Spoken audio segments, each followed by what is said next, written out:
Hello Priyan, আসসালামু আলাইকুম। সবাই তোমরা কেমন আছো? নিশ্চয়ই ভালো।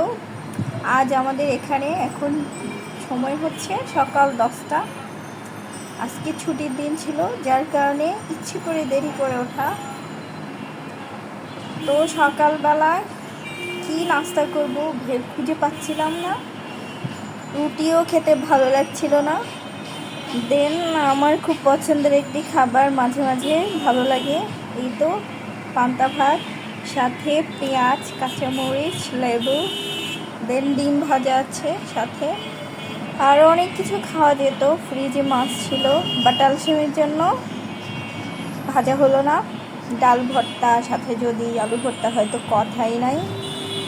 তো এখন কি আর করা যাচ্ছে, সেটা দিয়েই খাবার খাওয়া যাক। খুবই পছন্দের আমার, মাঝে মাঝে আমি খাই, খুব বেশি যখন গরম পড়ে ঠিক তখন। এই তো ডিম ভাজা আছে সাথে। তো তোমরা অবশ্যই জানাবে তোমাদের কার কার সকালবেলা কে কী নাস্তা করো, আর কার কার পান্তা ভাত খেতে ভালো লাগে, অবশ্যই আমাকে কমেন্টস করবে। আর ভিডিওটি তোমাদের যদি ভালো লেগে থাকে অবশ্যই আমাকে লাইক, কমেন্টস অথবা শেয়ার করবে।